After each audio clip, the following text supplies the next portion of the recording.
Pada kesempatan ini, izinkan saya menyampaikan ceramah dengan tema menjaga lisan. Tema ini terlihat sederhana, namun dampaknya sangat besar dalam kehidupan sehari-hari. Dalam Islam, lisan disebut sebagai salah satu contoh anggota tubuh yang perlu dijaga. Mengapa? Karena walau kecil, lisan dapat membawa seseorang menuju surga atau justru ke neraka. Rasulullah Shallallahu Alaihi Wasallam bersabda, sesungguhnya seseorang mengucapkan satu kata yang diridai Allah, namun ia tidak mengira bahwa kata itu begitu berarti, maka Allah mengangkat derajatnya.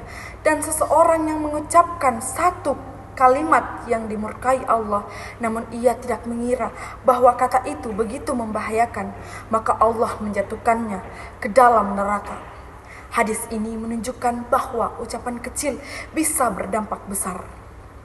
Jamaah yang berbahagia, di zaman sekarang, menjaga lisan tidak hanya berarti menjaga apa yang kita ucapkan, tetapi juga apa yang kita tulis.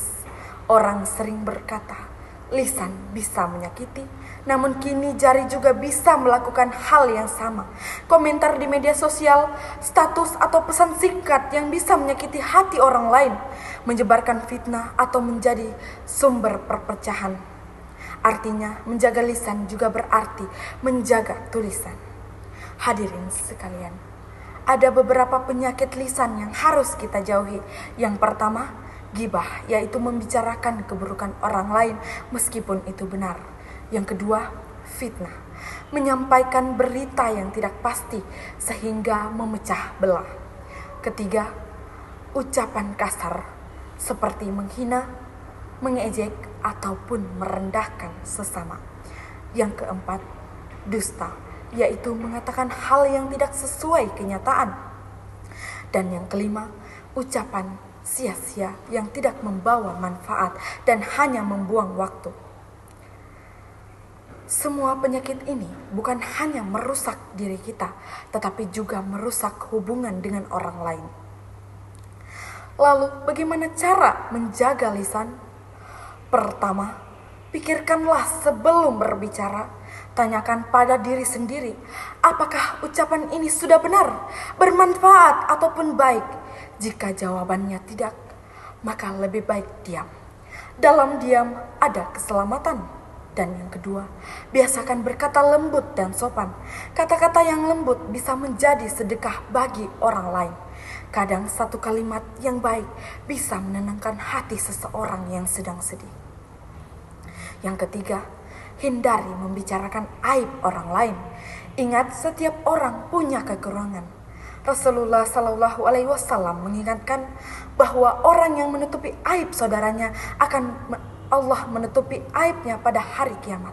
Yang keempat, perbanyak zikir dan membaca Al-Quran. Ketika lisan sibuk dengan kebaikan, ia akan terhindar dari keburukan. Dan yang kelima, jaga lisan di media sosial. Saring sebelum sharing. Jangan mudah menyebarkan berita yang belum pasti. Jangan membalas komentar dengan emosi. Karena setiap huruf yang kita ketik juga akan dicatat oleh malaikat. Hadirin sekalian, coba kita renungkan sejenak. Betapa banyak masalah muncul hanya karena ucapan. Ada pertemanan yang rusak karena satu kalimat. Ada keluarga yang berselisih karena satu komentar. Ada orang yang tersakiti hanya karena satu hinaan. Semua ini terjadi karena lisan yang tidak dijaga.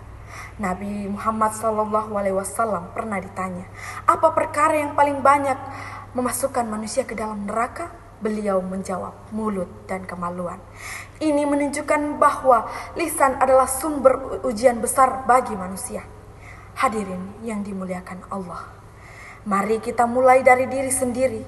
Mari kita jadikan lisan sebagai alat untuk menyebarkan kebaikan, bukan keburukan. Jadikan lisan sebagai sumber pahala, bukan sumber dosa. Dan jadikan lisan sebagai sebab tercapainya kedamaian, bukan pertengkaran. Semoga Allah memberi kita kekuatan untuk menjaga lisan, memperindah ucapan, dan menjauhkan kita dari ucapan-ucapan yang sia-sia maupun menyakitkan. Semoga lisan kita menjadi sarana kita menuju surga. Wassalamualaikum warahmatullahi wabarakatuh.